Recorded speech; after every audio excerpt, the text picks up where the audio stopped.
Tao po! Tao po! Tao po! May aso pala dito. Hindi, malakas lang yung tahol. Sa kabilang barangay yun. Tao po! Tao po! Yes, ano yun? Ay, hello po. Hello, hello. Mga Hello, kags, hello. Pasensya na, matagal ako bago makalabas. May bisita kasi ako eh, si Claire. Hello. Pasensya na sa store po. Naparito kayo mga kags. Nag-ano kasi kami, nagdo-door to door kasi kami para dun sa mga nagre-reklamo. Para hindi na kailangan pumunta sa barangay para magreklamo. Kami na yung pupunta sa inyo. Magandang serbisyo yan. Yes, at ikaw nga yung naisip naming unahin. Alam mo, Queen, lagi ka naming iniisip eh. Thank you, thank you. Pero sa ngayon, wala pa naman akong reklamo. Ikaw, Claire, may reklamo ka ba? Kakadating ko lang eh. Wala pa, wala. So may reklamo ka. Ako, Hindi ka pa nagre-reklamo na tanggal ka agad. Hindi naman siguro. mabait ako si Claire, mabait. Okay, ma'am. Hindi ka nagre-reklamo, di ba? Okay lang naman. Mukhang komportable naman ako dito. Sige mga kags, thank you. Teka lang. Sigurado ba kayo wala kayong reklamo? Kahit ano, kaming bahala para masolusyonan natin kagad. Pero huwag ako reklamo. Ano ba?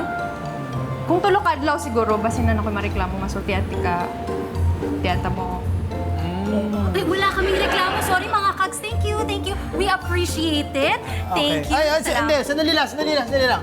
Sigurado ka, baka naman nahihiya lang kayo magreklamo. Oo, Baka naman, okay lang. Wala. Confidential naman dito. Hindi, di Hindi, ba? okay lang mga kags. Salamat. Last na lang talaga. Super sure ba kayong wala kayong irereklamo? Kahit na ano. Parang masyadong sila. Kulit. Meron doon, na akong kita mo. irereklamo. Ano yan? Sige, sabihin niyo yung reklamo niyo. Ang irereklamo ko ay kayo.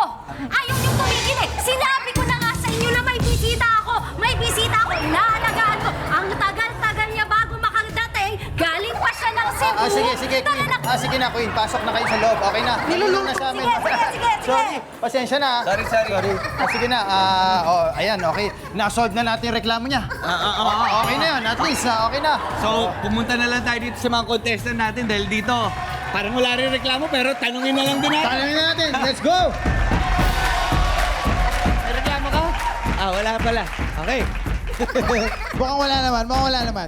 Okay, game na game pa rin ang apat nating natitirang players. Kaya naman, tuloy-tuloy pa rin ang ating mga palaro dito sa susunod na game na Ibomba Mo! At para sa discarded tips, Queen at KK. Baka may reklamo kayo, pero play nyo na yan. Ipakita na ang bombastic skills dito sa Ibomba Mo! In this barang game, kailangan lang i-inflate ang lobo gamit ang air pump hanggang pumutok ang balloon na nakapatong sa ulo. Sino kaya ang patok sa putukan? Let's find out! Bugs! Kapag narinig nyo na ang 5, parang game na! 1, 2, 3, 4, 5! Nakikinig sa Ibomba! Bomba! Ayan na, unang tatlong pumutok Ayan ang na. panalo. I-check mo! I-check! Pasok ka na! It's a girl! Ito It's na! a girl! Ito na! It's a girl! Malapit na to! Malapit! Si KK ang tigas ng leeg. Sige, Isa na hala, lang. bomba! Malapit na! Umikot pa yung isa. Mitch! Ayan. Sige! Ayan. Sige! Sige! Grabe! Isang Sayang. segundo ang pagitan. Wala pa nga eh. Wala pa, no? At ang mga natirang manlalaro ay sina Jasper, Chris at Lea! Kaya, Mitch, halika rito. Okay lang yan. Kahit huling pumutok yun sa'yo. Ang importante, masaya tayong lahat. Kaya, kunin mo na ang iyong ayuda anak, Queen at SKK. Yes, Mitch! Don't worry, may putok din kami sa iyo dito.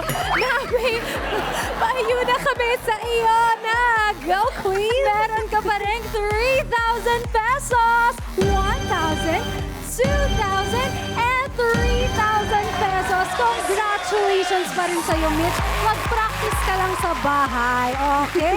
Mga Kags, back to you. Malakas pa rin ang labanan ng tatlong natitira natin. Hey! Sino kaya ang huling dalawang magtutos at maglalaban? Abangan niya sa pagbabalik ng Barangay 5 Panalo!